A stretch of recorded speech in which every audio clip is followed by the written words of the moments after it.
నమస్తే రైతు సోదరులకు శుభోదయం. నేలతల్లి కార్యక్రమానికి స్వాగతం. ఇటీవల కాలంలో ఆంధ్రప్రదేశ్ రాష్ట్ర ప్రభుత్వం మ్యూటేషన్లకు సంబంధించి కొత్త మార్గదర్శకాలను అమల్లోకి తీసుకొచ్చింది. అదేవిధంగా చుక్కల భూములకు సంబంధించి ఆన్లైన్ రికార్డుల్లో తప్పులుంటే సవరణలు చేసేందుకు కొన్ని కొత్త నియమాలను జారీ చేసింది.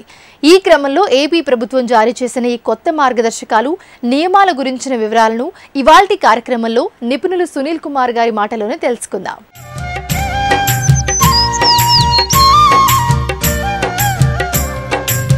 గత కొన్ని నెలలుగా ఆంధ్రప్రదేశ్ రాష్ట్రంలో భూముల మ్యూటేషన్కు సంబంధించిన 45% దరఖాస్తులు తిరస్కరణకు గురవుతున్నాయని ప్రభుత్వ లెక్కల ప్రకారం తెలుస్తోంది. భూమి ఉండి ఆ భూమి మీద హక్కులు సంక్రమించిన రికార్డుల్లోకి పేరు ఎక్కకపోవడం వల్ల చాలా మంది ప్రభుత్వాలు అందించే ప్రోత్సాహకాలను, బ్యాంకులు అందించే రుణాలతో పాటు అవసరానికి భూమి అమ్ముకోవాలన్నా రికార్డుల్లో పేరు లేకపోవడం వల్ల అమ్ముకోలేకపోతున్నారు. మ్యూటేషన్ కోసం నెలల తరబడి సమయం పడుతుండడంతో అనేక ఇబ్బందులు పడుతున్నారు. ఈ నేపథ్యంలో ప్రభుత్వం మ్యూటేషన్ కు సంబంధించి కొత్త నియామకాలను అమల్లోకి తీసుకొచ్చింది. మరి ఆ నియమాలేంటో నిపుణులు సునీల్ కుమార్ గారి మాటలోనే తెలుసుకుందాం. నేలతల్లి వీక్షకులకి నమస్కారం. ఇటీవల కాలంలో ఆంధ్రప్రదేశ్ రాష్ట్ర ప్రభుత్వం మ్యూటేషన్లకు సంబంధించి కొత్త మార్గదర్శకాలను అమల్లోకి తీసుకురావడం జరిగింది. ఈ రోజున ఈ మ్యూటేషన్కి సంబంధించిన కొత్త మార్గదర్శకాలు ఏంటి, అదేవిధంగా చుక్కల భూములకు సంబంధించి ఆన్లైన్ రికార్డ్స్ మీ భూమి పోర్టల్ ఏదైతే ఉందో, మీ భూమి పోర్టల్లో కనుక తప్పులుంటే సవరించడానికి సంబంధించి కూడా కొన్ని కొత్త నియమాలని ఆంధ్రప్రదేశ్ ప్రభుత్వం జారీ చేసింది. వీటన్నిటి గురించి ఒకసారి తెలుసుకునే ప్రయత్నం ఈరోజు చేద్దాం. మ్యూటేషన్కి నెలల తరబడి సమయం పట్టడమే కాదు, ఏదో ఒక కారణంతో ఎక్కువ శాతం దాదాపుగా సగం దరఖాస్తులు తిరస్కరణకు గురవుతున్న నేపథ్యంలో ఆంధ్రప్రదేశ్ రాష్ట్ర ప్రభుత్వం మ్యూటేషన్లకు సంబంధించి కొన్ని కొత్త నియమాలని జారీ చేయటం జరిగింది. అందులో మొట్టమొదటిది ఏంటంటే, ఇక ఆంధ్రప్రదేశ్ రాష్ట్రంలో ఏ రిజిస్ట్రేషను, ఏ మ్యూటేషను జరగాలన్నా భూముల సర్వే సబ్ డివిజన్ తప్పనిసరిగా చేయాల్సిందే. ఇది చాలా కీలకమైన మార్పు. ఎందుకంటే మనకు ఒక సర్వే నెంబర్, ఇప్పుడు 4 ఎకరాల భూమి ఉంది, అందులో నేను 2 ఎకరాలని వేరే వాళ్ళకి అమ్ముతాను, భూమి రిజిస్ట్రేషన్ అయిపోతుంది.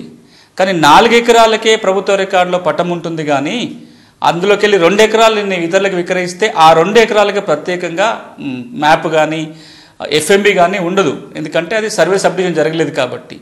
తర్వాత కాలంలో చాలా వివాదాలు ఏర్పడుతున్నాయి. ఈ 4 ఎకరాల్లో ఏ 2 ఎకరాలు ఎవరిది అనే ఒక వివాదం. అంతేకాకుండా రికార్డులో హెచ్చుతగ్గులు రావటం కావచ్చు, రకరకాల భూ వివాదాలకి భూమి పటాలు సక్రమంగా లేకపోవటం దారితీస్తున్న ఈ నేపథ్యంలో ఒక సర్వే నంబర్లో మొత్తం భూమిని మొత్తంగా విక్రయించినప్పుడు సబ్ డివిజన్ అవసరం లేదు. కానీ ఒక సర్వే నెంబర్లో కొంత భూమి గనక ఇతరులకు బదలాయింపు చేస్తున్నట్లయితే మ్యూటేషన్ చేసినప్పుడు కానీ రిజిస్ట్రేషన్ చేసినప్పుడు కానీ సర్వే సబ్ డివిజన్ తప్పనిసరి అని రాష్ట్ర ప్రభుత్వం చెప్తుంది. ఏ సందర్భాలలో సబ్ డివిజన్ చేయాలి అనేది బోర్డ్ స్టాండింగ్ ఆర్డర్లో ఇప్పటికే పేర్కొనడం జరిగింది. BSO 34 ప్రకారము ఏదైనా సర్వే నెంబర్ కనుక భూమి హక్కుల బదలాయింపు వల్ల చిన్న కమతాలుగా మారినట్లయితే తప్పకుండా సబ్ డివిజన్ చేయాలి. ఈ నియమం వస్తే ఇంకా కాలయాపన జరుగుతుందో అనుకోవచ్చు. కానీ రాష్ట్ర ప్రభుత్వం ఏమంటుందంటే, ఇంతకు మునుపు ఏదైతే నియమం ఉందో భూముల కోసం మ్యూటేషన్ పెట్టుకుంటే 30 రోజుల్లోగా మ్యూటేషన్ చేయాలి. 30 రోజుల్లోగా జరగకపోతే ఆటోమేటిక్ మ్యూటేషన్ కింద భావించాల్సి వస్తుంది. ఇప్పుడు సర్వే సబ్ డివిజన్ అవసరమైన సందర్భంలో కూడా ఈ 30 రోజుల వ్యవధిలోనే గ్రామంలో ఉండే సర్వేయరు సర్వే పూర్తి చేయాలి. అది మండల్ సర్వేయర్ అనుమతికి వెళ్ళాలి, ఆ తర్వాత MROకి వెళ్ళాలి, తహసీల్దార్కి వెళ్ళి సబ్ డివిజన్ రికార్డ్ అప్రూవల్తో పాటుగా మ్యూటేషన్ అప్రూవల్ కూడా ఈ 30 రోజుల గడువులోనే చేయాలి అని చెప్పి రాష్ట్ర ప్రభుత్వం చెప్తుంది.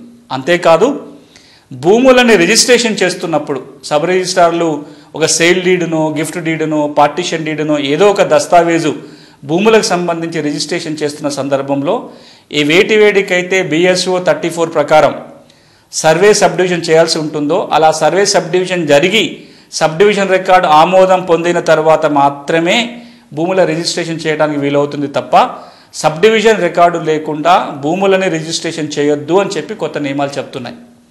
అంతేకాదు, ఎవరైతే భూములను విక్రయిస్తున్నారో విక్రయించే వ్యక్తి పేరు భూమి రికార్డులో ఉంటేనే రిజిస్ట్రేషన్ జరగాలి. అంటే వ్యక్తి పేరు రికార్డులో ఉండాలి. ఆ వ్యక్తి గనక మొత్తం భూమి కాకుండా కొంత విస్తీర్ణాన్ని కనుక అమ్ముతున్నట్లయితే, ఒక సర్వే నెంబర్లో ఉన్న కొద్ది విస్తీర్ణానికి మాత్రమే లావాదేవీ జరుగుతున్న సందర్భంలో తప్పకుండా సబ్ డివిజన్ చేయించుకోవాలి అని చెప్పి ఈ కొత్త నియమాలు చెప్తున్నాయి. ఇక మరొక నియమం ఏంటంటే, ఒకసారి భూమి అమ్మకాలు కొనుగోలు రిజిస్ట్రేషన్ జరిగిపోయిన తర్వాత ఆ రిజిస్టర్డ్ దస్తావేజు ఉంటే సరిపోదు. ఆ రిజిస్టర్డ్ దస్తావేజు ఆధారంగా రికార్డులో మార్పు చేర్పులు చేయించుకోవాలి రెవెన్యూ రికార్డులలో. అలా మార్పు చేర్పులు చేయించుకోవడం కోసం ROR చట్టం ఏమంటుందంటే, ఈ రిజిస్టర్డ్ దస్తావేజు యొక్క నకలుతో తహసీల్దార్కి ఆన్లైన్లో దరఖాస్తు పెట్టాలి రికార్డులో మ్యూటేషన్ చేయించడానికి. తహసీల్దారులు విచారణ చేసిన తరువాత అమ్మకాలు కొనుగోలు జరిగింది మాట నిజమేనా నోటీసులు ఇవ్వటం, విచారణ చేయటం ROR చట్టం ప్రకారం. ఆ తరువాతనే కొనుగోలు చేసిన వ్యక్తి పేరు రెవెన్యూ రికార్డులో మ్యూటేషన్ చేయటం జరుగుతుంది. ఇది కూడా 30 రోజులు జరగాలి, కానీ కాలయాపన జరుగుతున్న నేపథ్యంలో ఇప్పుడు కొత్త నియమం ఏమంటుందంటే, ఒకవేళ మీకు ఇప్పటికే కనుక రిజిస్టర్డ్ దస్తావేజు కనుక ఉంటే మీరు రిజిస్టర్డ్ దస్తావేజు ఆధారంగా మ్యూటేషన్లకు దరఖాస్తు పెట్టినట్లయితే, మీరు ఏదైతే దస్తావేజు మీరు మ్యూటేషన్ కోసం దరఖాస్తు పెట్టుకున్నారో ఆ మ్యూటేషన్లో అమ్మిన వ్యక్తి ఇప్పుడు రెవెన్యూ రికార్డులో ఉన్న వ్యక్తి ఒకరే కనుక అయి ఉంటే, అంటే అమ్మిన వ్యక్తి పేరే ఇంకా రికార్డులో ఉండి ఆ దస్తావేజు కనుక రిజిస్ట్రేషన్ జరిగిపోయి ఉంటే, ఇంకా ఎలాంటి విచారణ అవసరం లేకుండానే కొనుగోలు చేసిన వ్యక్తి పేరు రెవెన్యూ రికార్డులో మ్యూటేషన్ చేయాలి అని చెప్పి కొత్త సర్క్యులర్ చెప్తుంది. విచారణ ఇంకెందుకు, అమ్మిన వ్యక్తి పేరు రికార్డులో ఉంది, ఆ వ్యక్తే అమ్మినట్టుగా రిజిస్టర్డ్ దస్తావేజు ఉంది, దస్తావేజు రిజిస్ట్రేషన్ కూడా అయిపోయింది కాబట్టి కేవలం ఈ రిజిస్టర్డ్ దస్తావేజు ఆధారంగానే రెవెన్యూ రికార్డుల్లో మార్పు చేర్పులు చేసి కొత్త పాస్ పుస్తకం జారీ చేయాలి. మళ్ళీ విచారణ పేరుతోటి నోటీసులు ఇవ్వాలని కాలయాపన చేయకూడదు. రిజిస్టర్డ్ దస్తావేజు ఆధారంగానే మ్యూటేషన్ చేయాలి అని చెప్పి ప్రభుత్వం చెప్తుంది. ఒకవేళ ఎవరైతే రెవెన్యూ రికార్డులో ఉన్న వ్యక్తి ఈ రిజిస్టర్డ్ డాక్యుమెంట్లో ఉన్న వ్యక్తి ఒకరు కాదు, ఇంతకు మునిపే 2-3 లావాదేవీలు జరిగిపోయినాయి. ఏ అనే వ్యక్తి Bకి అమ్మాడు, B Cకి అమ్మాడు, ఇప్పుడు C నుంచి Dకి వచ్చింది. C నుంచి Dకి వచ్చిన రిజిస్టర్డ్ దస్తావేజు ఆధారంగా D మ్యూటేషన్కి దరఖాస్తు పెట్టుకుంటే C పేరు రెవెన్యూ రికార్డు లేదు, A పేరే ఉంది, కానీ అది A నుంచి Bకి వచ్చింది, B నుంచి Cకి వచ్చి C నుంచి Dకి వచ్చింది. ఇప్పుడు కూడా వాళ్ళకి లింక్ డాక్యుమెంట్లు కనుక ఉంటే A నుంచి Bకి వచ్చిన లింక్ డాక్యుమెంటు, B నుంచి Cకి వచ్చిన లింక్ డాక్యుమెంటు, C నుంచి ఇప్పుడు Dకి వచ్చిన లింక్ డాక్యుమెంట్, ఇవి కూడా రిజిస్టర్డ్ డాక్యుమెంట్లు కనుక అయినట్లయితే ఇప్పుడు కూడా ఈ సందర్భంలో కూడా విచారణతో అవసరం లేదు, మళ్ళా నోటీసులు ఇచ్చి విచారణ చేసి కాలయాపన చేయకూడదు. ఇద్దరు వ్యక్తుల మధ్యలో లింక్ డాక్యుమెంట్స్ అన్నీ కూడా రిజిస్టర్డ్ డాక్యుమెంట్ ద్వారా లింక్ ఎస్టాబ్లిష్ అయినట్లయితే కనుక తదుపరి విచారణ ఏమీ లేకుండానే తహసీల్దారు రెవెన్యూ రికార్డులో మార్పులు చేయాలి అని చెప్పి ఈ నియమాలు చెప్తున్నాయి. ఒకవేళ లింక్ డాక్యుమెంట్లు అన్ని రిజిస్టర్డ్ డాక్యుమెంట్లు కాకుండా ఏదో 1-2 డాక్యుమెంట్లు అన్రిజిస్టర్డ్ డాక్యుమెంట్స్ ఉన్నా సరే మ్యూటేషన్ చేయాలి అంటుంది. కానీ మ్యూటేషన్ చేసే ముందు స్థానికంగా విచారణ చేసి చుట్టుపక్కల రైతులను గ్రామములో పెద్దల్ని విచారణ చేసి లావాదేవీ జరిగిన మాట వాస్తవం అయితే లింక్ డాక్యుమెంట్లో అన్నీ కూడా రిజిస్టర్ డాక్యుమెంట్ లేకపోయినా చివరి డాక్యుమెంట్ కనుక రిజిస్టర్డ్ డాక్యుమెంట్ అయినట్లయితే విచారణ ఆధారంగానే రెవెన్యూ రికార్డులో మార్పులు చేయొచ్చు అంటున్నారు. ఇదొక భారీ మార్పు. అంటే ఎక్కడెక్కడైతే హక్కుల మార్పిడి స్పష్టంగా కనబడుతుందో అది కూడా రిజిస్టర్డ్ దస్తావేజుల ద్వారా మార్పు కనపడుతుందో అలాంటి సందర్భంలో ROR చట్టం కింద మళ్ళీ నోటీసులు జారీ చేయటం, మళ్ళీ విచారణ చేయటం కాకుండా బ్యాంకు లావాదేవీలు లాగానే బ్యాంకులో అకౌంట్లో ఉన్న వ్యక్తి తన డబ్బుల్ని ఇతరుగిస్తూ చెక్ ఇచ్చినట్లయితే ఎట్లయితే వెంటనే డబ్బులు వేరే అకౌంట్లోకి వచ్చేస్తాయో భూములకు సంబంధించి కూడా రిజిస్టర్డ్ దస్తావేజులు ఉన్నట్లయితే అదే విధంగా చేయమని చెప్పి ఆంధ్రప్రదేశ్ ప్రభుత్వం చెప్తుంది. పట్టాదారు చనిపోయిన తర్వాత వారి వారసులు భూమి రికార్డులో పేరు నమోదు చేసుకోవడంలోనూ చాలా ఇబ్బందులున్నాయి.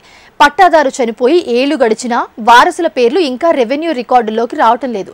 మ్యూటేషన్ కోసం దరఖాస్తు చేసుకున్నప్పుడు ఫ్యామిలీ మెంబర్స్ సర్టిఫైడ్ కావాలనో, లీగల్ సర్టిఫైడ్ కావాలనో ఇలా రకరకాల కారణాలతో మ్యూటేషన్ దరఖాస్తులు తిరస్కరణకు గురైన సందర్భాలు చాలా ఉన్నాయి.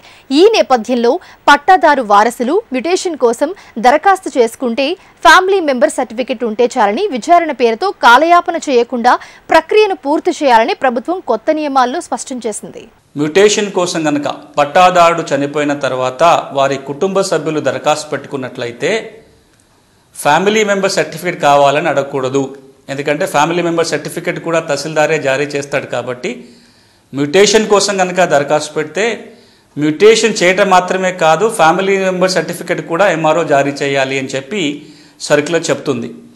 ఒకవేళ ఇప్పటికే కనుక కుటుంబ సభ్యుల దగ్గర ఫ్యామిలీ మెంబర్ సర్టిఫికేట్ ఉన్నట్లయితే ఆ ఫ్యామిలీ మెంబర్ సర్టిఫికేట్ ఆధారంగా మ్యూటేషన్ ప్రక్రియ చేపట్టాలి. ఫ్యామిలీ మెంబర్ సర్టిఫికేట్లో ఎవరి పేర్లు ఉంటాయో వాళ్ళకి ఆటోమేటిక్గా మ్యూటేషన్ జరిగిపోవాలి. మళ్ళీ విచారణ పేరుతోటి కాలయాపన చేయకూడదు అనేది సారాంశం. కుటుంబ సభ్యులు ఎవరు అనే విచారణ చేయాల్సిన పని కూడా ఉండదు ఫ్యామిలీ మెంబర్ సర్టిఫికేట్ ఉంటే. అందులో ఎవరైనా తమకు వాటా వద్దనుకుంటే ఆ వాటా వద్దనుకున్న వాళ్ళ వాటా తీసి మిగతా వాళ్ళకి మ్యూటేషన్ చేయడానికి వీలవుతుంది. ఇది వారసులకి పట్టా మార్పిడికి సంబంధించి. ఇక కోర్టు డిగ్రీ ఉన్న సందర్భంలో ఏం చేయాలి? కొన్నిసార్లు భూ వివాదం ఏర్పడినప్పుడు కోర్టుకు వెళ్ళి కేసు నడుస్తుంది, అంతిమంగా ఎవరికో ఒకరికి అనుకూలంగా ఆ తీర్పు వస్తుంది.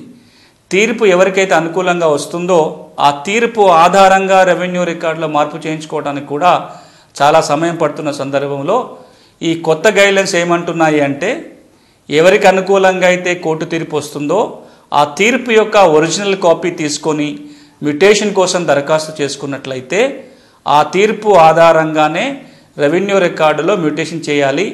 ఆ తర్వాత మళ్ళీ విచారణ చేయాల్సిన పని ఉండదు. మళ్ళీ వేరే ప్రక్రియలు ఏవి చేయకుండానే కోర్టు తీర్పుని రెవెన్యూ అధికారులు అమలు చేయాల్సిందే అని చెప్పి ఆదేశాలు ఉన్నాయి. ఇక మరొక సమస్య అసైన్మెంట్ భూములకు సంబంధించి.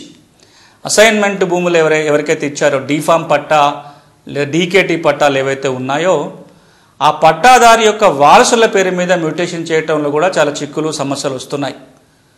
చట్టం ఏమంటుందంటే, ఎవరికైతే ప్రభుత్వం అసైన్మెంట్ భూములు ఇచ్చిందో, డీ పట్టా భూములు, డీఫామ్ పట్టా లేదా డీకేటీ పట్టా భూములు ఇచ్చారో వారు ఆ భూముల్ని అన్యాక్రాంతం చెయ్యకూడదు, కానీ తరతరాలుగా వారసత్వంగా ఆ భూముల్ని అనుభవించవచ్చు అని చాలా స్పష్టంగా పట్టాలో ఉంటుంది, పిఓటి చట్టంలో కూడా ఉంటుంది. అయినా సరే వారసుల పేరు మీద మ్యూటేషన్ చేయటంలో చాలా ఇబ్బందులు తలెత్తున్న నేపథ్యంలో ఈ సర్క్యులర్లో స్పష్టంగా పేర్కొన్నది ఏంటంటే, అసైన్మెంట్ పట్టాదారి యొక్క వారసులు కనుక మ్యూటేషన్కి పెట్టుకున్నట్లయితే మ్యూటేషన్ చేయాలి. పిఓటి చట్ట ఉల్లంఘనలు ఉంటే తప్ప మిగతా సందర్భాలలో మ్యూటేషన్కి ఎలాంటి అభ్యంతరాలు పెట్టకూడదు. అసైన్ భూములని అసైనీ యొక్క వారసుల పేరు మీద పట్టా మార్పిడి చేయొచ్చు అని మరొకసారి క్లారిఫికేషన్ జారీ చేయడం జరిగింది. ఆంధ్రప్రదేశ్ రాష్ట్రంలో దాదాపుగా 25 నుంచి 30 లక్షల ఎకరాల డీఫామ్ పట్టా భూములు ఉన్నాయి. ఈ డీఫామ్ పట్టా భూముల వారసులకు ఇప్పుడు మ్యూటేషన్లో అడ్డంకులు రాకుండా ఈ క్లారిఫికేషన్ ప్రభుత్వం జారీ చేయడం జరిగింది. ఇక మ్యూటేషన్ చేస్తున్నప్పుడే మ్యూటేషన్ దరఖాస్తుతో పాటుగా పట్టాదారు పాస్బుక్ జారీ చేయడానికి కూడా ఫీజు వసూలు చేయాలి. మ్యూటేషన్ అయిపోయిన వెంటనే పట్టాదారు పాస్ పుస్తకం జారీ చేయాలని కూడా ఈ గైడ్లైన్ చెప్తున్నాయి. రిజిస్ట్రేషన్కి వెళ్ళినప్పుడు రిజిస్ట్రేషన్ ప్రక్రియతో పాటుగా ఆటోమేటిక్గా మ్యూటేషన్ జరిగిపోవాలి. రిజిస్ట్రేషన్ రికార్డు ఆధారంగానే వెంటనే మ్యూటేషన్ చేయాలి. రిజిస్ట్రేషన్ అయిపోయిన వెంటనే ఆ రికార్డు ఆధారంగానే మ్యూటేషన్ జరుగుతుంది కాబట్టి రిజిస్ట్రేషన్ చేస్తున్న సమయంలోనే పట్టాదారు పాస్ పుస్తకానికి కావాల్సిన ఫీజు వసూలు చేసి రిజిస్ట్రేషన్ సమయంలోనే ఆ ఫీజు వసూలు చేయాలి. రిజిస్ట్రేషన్ అయిపోయిన వెంటనే మ్యూటేషన్ జరగాలి. ఆ తర్వాత పాస్బుక్ వెంటనే జారీ చేయాలి అని చెప్పి ఈ ఆదేశాలు చెప్తున్నాయి. అంతేకాదు, ఒకవేళ తహసీల్దారు కనుక మ్యూటేషన్ని తిరస్కరించినట్లయితే ఎందుకు తిరస్కరిస్తున్నారో స్పష్టమైన కారణాలు ఆర్డర్లో పేర్కొనాలి.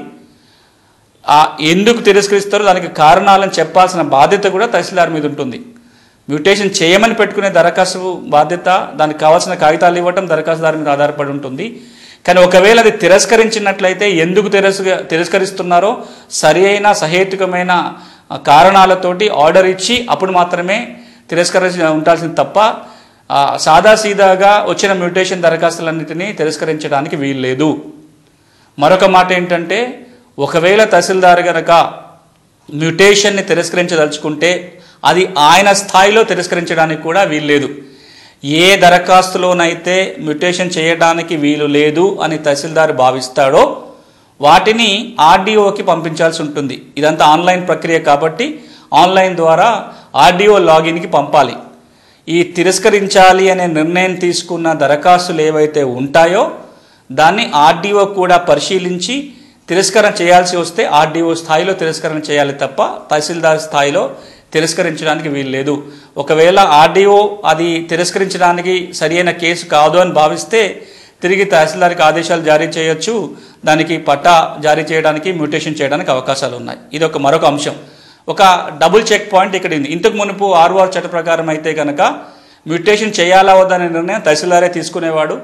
తహసీల్దార్ నిర్ణయం తీసుకున్న తర్వాత ఒకవేళ తిరస్కరించినట్లయితే ఆర్ఓఆర్ చట్టం కింద ఆర్డీఓకి అప్పీల్ చేసుకునే అవకాశం ఉంటుంది.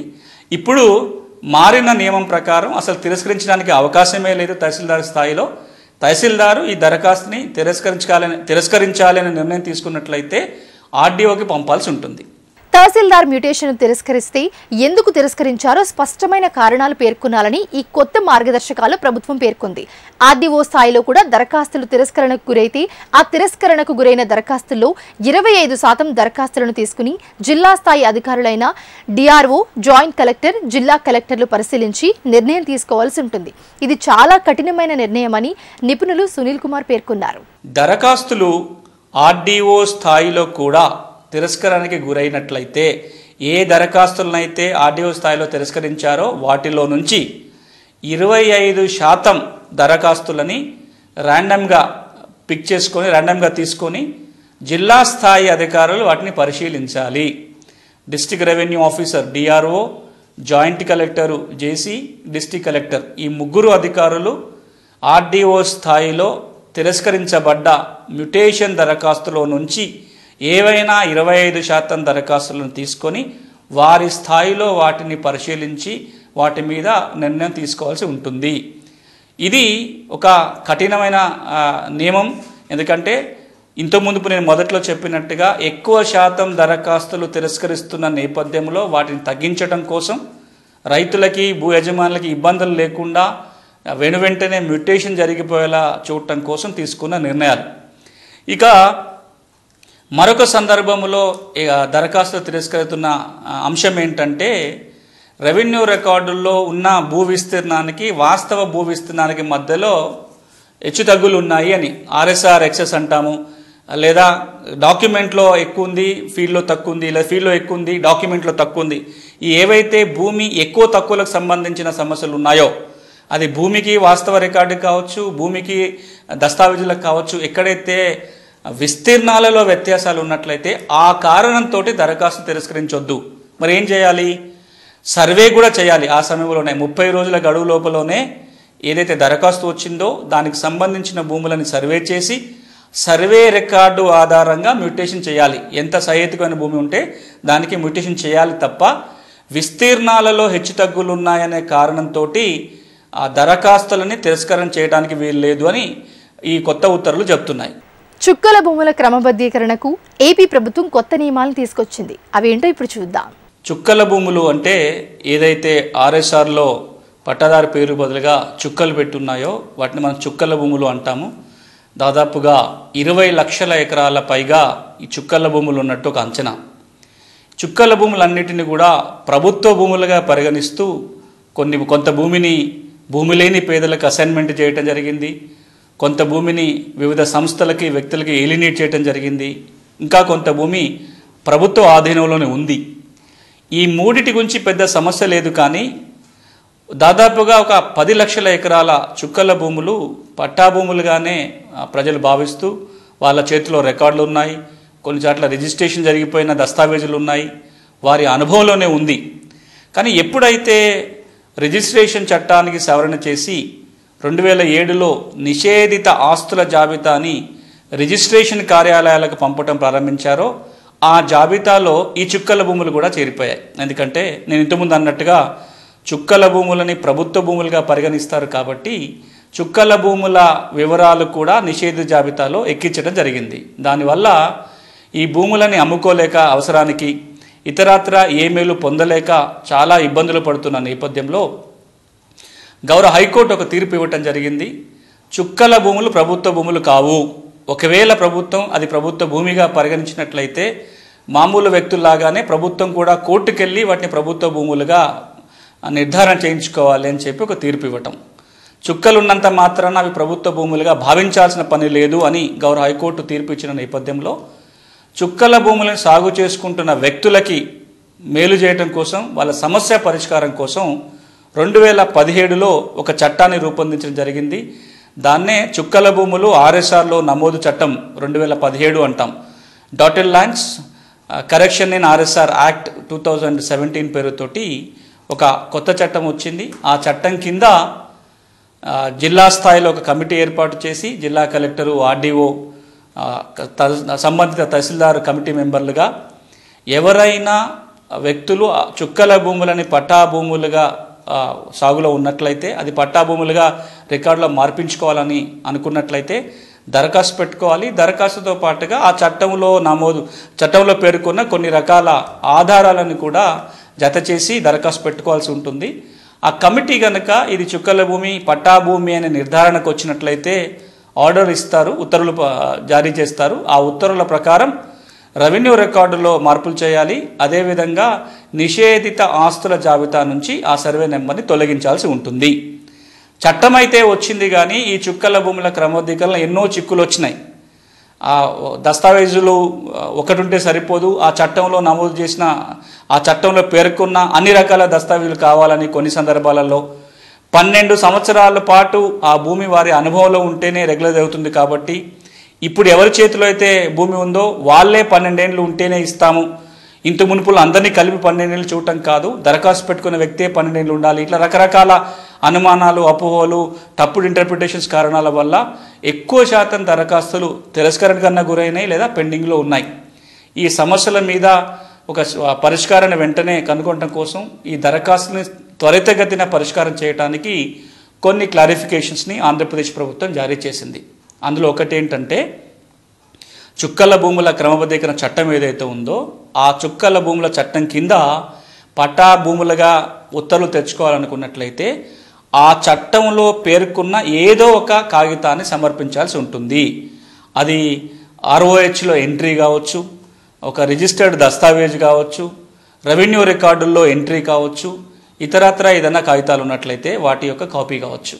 ఇందులో ఏదో ఒక ఆధారాన్ని సమర్పిస్తే సరిపోతుంది, అన్నీ ఉండాల్సిన పని లేదు అని చట్టంలోనే ఉంది.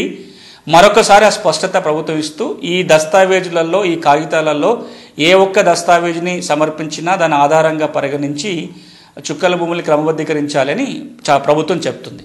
అంతేకాదు ఆ చట్టంలో ఇంకొక మాట కూడా ఉంటుంది. ఒకవేళ 6 చట్టం కింద రూపొందించిన 1B ఏదైతే ఉందో, రికార్డ్ ఆఫ్ రైట్స్ ఏదైతే ఉందో, దాంట్లో గనక ఎంట్రీ ఉన్నట్లయితే, పట్టా జారీ అయినట్టుగా ఉన్నట్లయితే, ఎవరి పేరునైనా కానీ ఆ భూమికి ఇంతకు మునిపే గనక 6 చట్ట ప్రకారం పాస్ పుస్తకం జారీ అయ్యి 1Bలో ఎంట్రీ ఉన్నట్లయితే ఆ ఎంట్రీ ఆధారంగానే చుక్కల భూములు క్రమబద్ధీకరించవచ్చు అని చెప్పి చట్టంలో మార్పు వచ్చింది. దాన్ని మరొకసారి ప్రభుత్వం స్పష్టత ఇస్తూ రెవెన్యూ రికార్డులో కనుక ఎంట్రీ ఉన్నట్లయితే ఆ ఒక్క ఆధారంగానే దాన్నే సాక్ష్యంగా పరిగణిస్తూ చుక్కల భూముల క్రమబద్ధీకరణ చేయొచ్చు అని చెప్పింది.